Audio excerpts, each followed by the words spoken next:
Cambiamos de tema, nos vamos al plano político. Mientras en la nueva mayoría ya se preparan para comenzar a delinear la reforma constitucional prometida por la presidenta Bachelet, en la oposición también trabajan en varias comisiones para entregar su propia postura frente a este tema. Para conocer más detalles, conversamos a esta hora con el abogado constitucionalista ligado a varias comisiones recién creadas en la oposición. Por ejemplo, el Grupo de los 25, el abogado Germán Concha. Abogado, muchas gracias por estar con nosotros. Muchas gracias, Matilde, por la invitación. Abogado, el día que asumió la presidenta Bachelet en la Plaza de la Constitución, dijo: yo prometo una nueva Constitución. A esta Plaza de la Constitución prometo una nueva Constitución. ¿Es posible hacer una nueva Constitución y no reformas a la Constitución que existe? A ver, la lógica general es que cuando los países están en normalidad y no hay una crisis institucional, no hay una situación dramática, lo que se hace es reformar la Constitución conforme a las normas de la propia Constitución. Políticamente, y me imagino que eso es lo que quería decir la presidenta, a uno le puede considerar que el resultado final de una eventual reforma es más cercano a lo que a uno le gustaría o no, y pensar que es una Constitución tan distinta de la anterior que la llama nueva. Pero lo habitual, insisto, en regímenes de normalidad es usar los procedimientos de reforma. Es lo que hace todo el mundo cuando quiere hacer modificaciones constitucionales. Pero pensando en los mecanismos legales, en la institucionalidad que hay hoy, en las mayorías que hay en el Congreso, las mayorías que hay en la Cámara Alta, para una reforma constitucional, ni siquiera estamos hablando de una nueva Constitución, para una reforma el quórum es de 2/3 y eso hasta ahora la oposición de la que usted es parte todavía tiene el manejo en ese escenario. O sea, todavía la mayoría de la nueva mayoría no es suficiente para hacer esta gran reforma. A ver, dos cosas. Primero, la Constitución tiene como quórum general de reforma 3/5. Hay ciertas partes de la Constitución que se consideran más fundamentales, que tienen un quórum mayor que es de 2/3. Ahora, yendo derechamente a su pregunta, yo creo que la clave es que no es tampoco razonable que en un país un sector político pueda hacer la reforma solo, por decirlo así. Lo normal en un sistema institucional es que para hacer una reforma a la Constitución, dada la importancia que tiene esa regla, tengamos que ponernos de acuerdo todos. Es lo normal. Y precisamente por eso, en la mayoría de los países del mundo, los quórums tienden a ser más altos, para forzar esta necesidad del acuerdo. Por lo tanto, el que haya que llegar a acuerdo no es ni una rareza ni un problema, es lo que razonablemente tiene que pasar. ¿Ese acuerdo se puede llegar en una asamblea constituyente? Porque nadie dice que la asamblea constituyente esté conformada solamente por gente de un sector. La asamblea constituyente, cuando se convoca de un plebiscito, hay que votar para elegir a esos miembros de asamblea, y en ese espectro de personas claramente no puede haber personas solamente de un lado. ¿Se puede alcanzar, mi pregunta es, ¿se puede alcanzar entonces ese consenso del que hablábamos antes en una asamblea constituyente? Lo que pasa es que la asamblea constituyente responde a otra lógica. Las asambleas constituyentes ocurren cuando los sistemas institucionales han colapsado. Se llama una asamblea constituyente cuando un país está empezando y no hay nada antes, o cuando el sistema institucional simplemente se desfondó, por decirlo en términos simples. Pero hay ejemplos como Colombia, que no ha sido tan dramáticamente pero así. De acuerdo, pero si vamos a ir ejemplos, está el ejemplo venezolano, está el ejemplo boliviano, y yo creo que en Chile no queremos seguir esos ejemplos. Además, la Constitución entró en vigencia el año 81, y desde el 81 hasta hoy día se le han hecho una serie de reformas. Basta recordar las palabras del expresidente Lagos, que en el año 2005 decía que esta había sido la gran reforma, la del 2005, que había transformado la Constitución. Claro, pero ahora no quieren una reforma, lo que propone la presidenta Bachelet es una nueva Constitución. Yo le pregunto, uno de los asesores de la presidenta Bachelet es Fernando Atria. Él ha dicho que se puede realizar un plebiscito, que para realizar un plebiscito habría que cambiar un artículo que es el 15, y para eso se necesita 3/5 en la Cámara Baja, que son 72 votos, y eso mismo en senadores son 23 senadores, una mayoría que se podría alcanzar. Pero para hacer un plebiscito, ¿para qué? Porque, a ver, el artículo que usted menciona lo que establece es una regla básica del régimen representativo, y es que uno no puede llamar a plebiscito por cualquier cosa, porque entonces ¿para qué tengo representante? ¿Para qué tengo congreso en el fondo? Porque al final los plebiscitos abiertos en cualquier momento es una manera de saltarse al Congreso. Pensando, y eso es muy grave. En que no hay un consenso en el Congreso, porque todavía nadie conoce efectivamente cuál sería el mecanismo para hacer esta reforma o esta nueva Constitución. Es que entonces parece Pero más, pensando la fórmula. Es que parece más bien la fórmula del niño que amenaza con llevarse la pelota para la casa si no gana el partido. En el fondo decir, mire, como no voy a ganar la elección donde debiera, que es en el sistema de los quórum previstos en la Constitución, entonces modifico esta norma para llamar a un plebiscito cuando no corresponde, pero es en una fórmula que corresponde. Es dentro de las mismas reglas del juego. Si se llegara a eso. Las reglas del juego dicen que la reforma de la Constitución se hace pasando por el Congreso y se hacen con cierto quórum. Si yo hago un plebiscito independiente de eso, lo que yo estoy haciendo es decir, en el fondo, ¿sabe qué? No me importa el Congreso. Y eso es muy grave en un régimen representativo. Pero hay una promesa de campaña de por medio que la Presidenta incluso no ha descartado, por ejemplo, hacerlo por un decreto supremo. Yo entiendo que todas las promesas de campaña, lo que pasa es que yo entiendo que todas las promesas de campaña de todos los gobiernos están dentro de la legalidad vigente. Pero la legalidad le permite un decreto supremo. Pero no reformar la Constitución por decreto supremo. No, un decreto supremo para convocar un plebiscito. Esa tesis, por lo menos, no sé si es a esa a la que se refiere, pero yo leí un documento del profesor Atria que apuntaba en ese sentido, pero ese documento reconocía que lo que él estaba proponiendo era contrario a la Constitución. Lo que pasa es que lo proponía de tal manera que el Tribunal Constitucional no podía pronunciarse al respecto. Entonces, de nuevo, es hacer un poco una trampa dentro del sistema. Pero dentro de la no trampa, haciendo este plebiscito, reformando este artículo 15... y estableciendo, digamos, con estos 72 votos en la Cámara Baja y estos 23 en el Senado, sabiendo que la nueva mayoría tiene 71, que habría que convencer a uno. Podría hacerse, podría llegarse y llamar a este plebiscito para la reforma a la Constitución. Ahora, si pongámonos en el escenario de que la gente dice, sí, queremos una nueva Constitución, finalmente, ¿es posible hacerlo en el Senado o sea, en el Congreso? ¿O para eso se necesitan estos 2/3 igualmente? Lo que pasa es que aquí usted tiene una regla que dice el procedimiento de reforma es este. Si a usted no le gusta la regla, usted lo que hace es cambiar esa regla. Dice, va a reformar de esta otra manera. Pero hace una reforma del procedimiento de reforma, que es seguir el camino que corresponde. Lo que usted me está planteando aquí es un poco modificar la norma del plebiscito, hacer un plebiscito para que la gente diga, quiere o no quiere nueva Constitución en el fondo, para hacer una presión política respecto de la regla vigente. En el fondo es saltarse la regla vigente. Si la regla vigente establece procedimientos y quórums, es como si al final usted fuera perdiendo un partido de fútbol y metiera un gol con la mano. Y dijera, no importa si el estadio entró, me aplaude. De acuerdo, sí, pero esas no son las reglas para jugar. De acuerdo, pero lo que plantea el gobierno de la nueva mayoría es que dentro de lo que la gente votó al votar el programa y al votar por la presidenta Bachelet, estaba dentro de esta nueva Constitución. Partiendo de eso, no partiendo de una idea posterior que se le ocurrió al gobierno ya instalado en el poder. Siempre el gobierno que gana una elección dice, la gente cuando votó por mí, votó por un programa.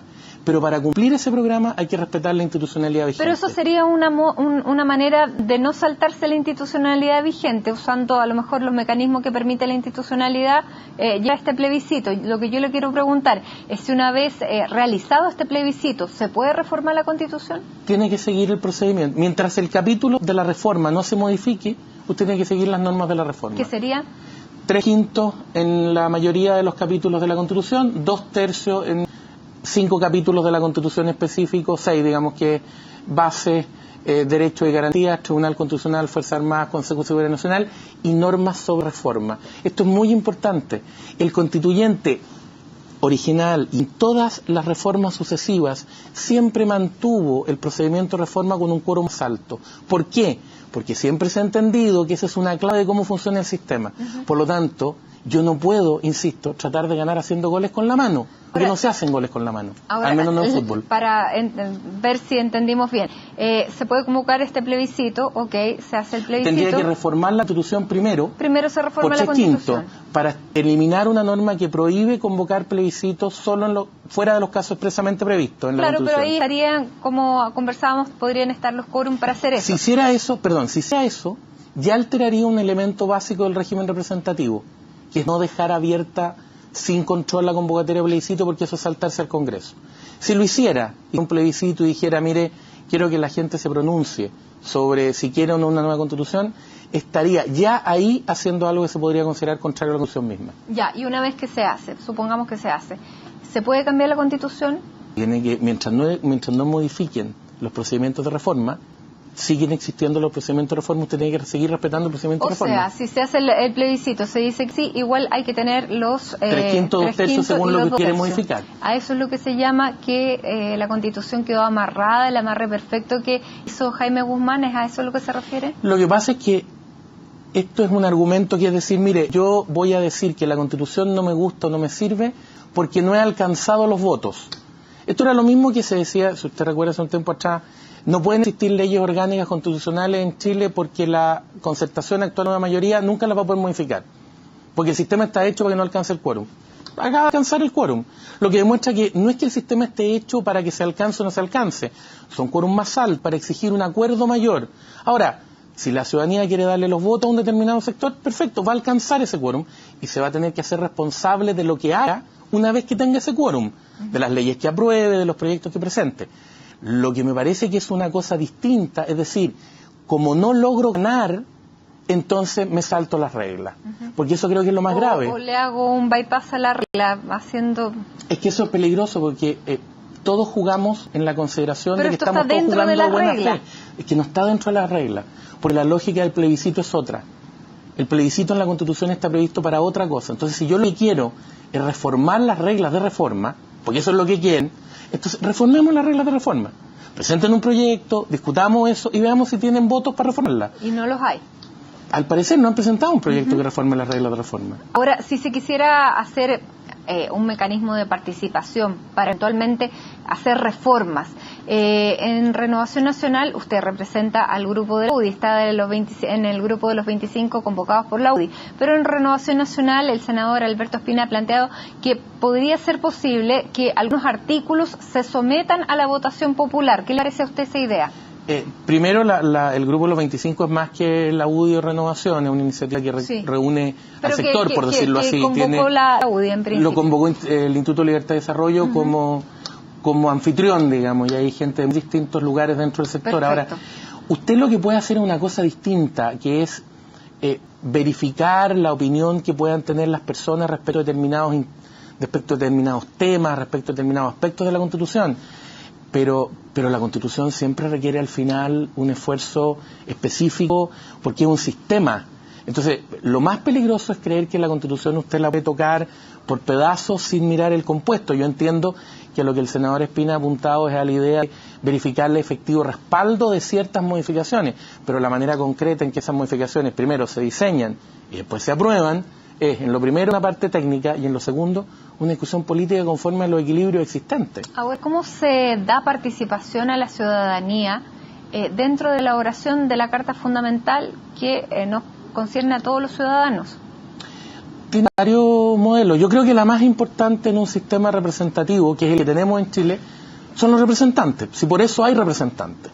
Porque se entiende que en este tipo de temas, que no solo son jurídicos o institucionales, sino que además son políticos, la primera parte o el primer gran deber le corresponde a los representantes. Para eso hay Congreso. Entonces, el primer gran deber es de los congresistas y obviamente de quienes votaron por esos congresistas, de ver qué es lo que están opinando aquellos por qué votaron.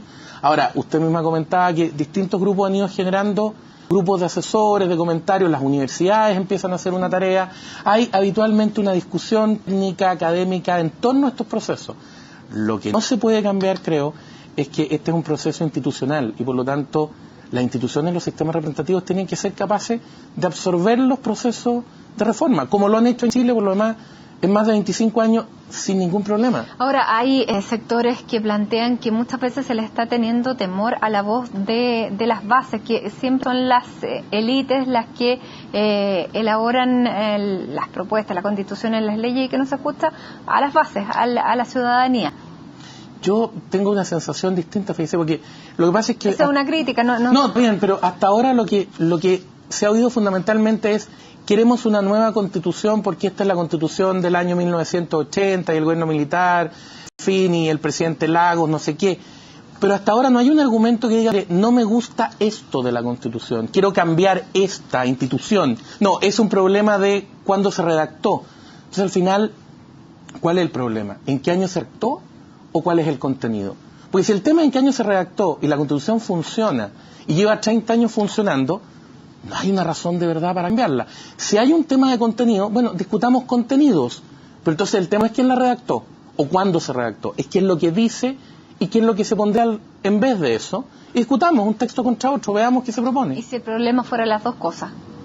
Lo que pasa es que cuando el problema es quién lo redactó o por quién lo redactó, no se explica por qué ha durado 30 años, se le han hecho la cantidad de reformas que se le han hecho, y todo el mundo ha podido participar con ella, se han elegido sucesivos gobiernos de los que fueron opositores al régimen que la redactó sin ningún problema. Entonces, claro, pero con un sistema binominal que todo el mundo critica, por ejemplo. Pero que perfectamente, pero que primero es reformable, y segundo que perfectamente se pudieron alcanzar las mayorías que varias veces dijeron que no se podían. O sea, este no es un tema, insisto, la única crítica es quién la redactó, eso no es para cambiar una constitución, el problema es si funciona o no funciona. Ahora, luego otra pregunta, finalmente si se llegara a convocar una asamblea constituyente, la hace, también se van a votar quiénes son las personas que van a conformar esta asamblea, no es que sea una plaza pública.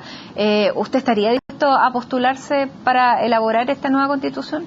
A ver, yo creo que lo primero que uno debiera defender es el régimen institucional como elemento básico del sistema, por lo tanto, sin entrar en ninguna especulación de futuro, le digo que mi posición va a ser siempre que si se quiere hacer algo respecto a la Constitución, con las reglas vigentes. Y si se quieren cambiar las reglas vigentes, discutamos reforma, pero como corresponde, no haciendo goles con la mano. Abogado Germán Concha, constitucionalista, miembro del Grupo de los 25, muchísimas gracias por habernos acompañado y por conversar de este tema que ya también se nos viene después de la reforma tributaria y tantas más. Nosotros hacemos una pausa, ya regresamos con otras noticias aquí a Primera Edición, no se vayan.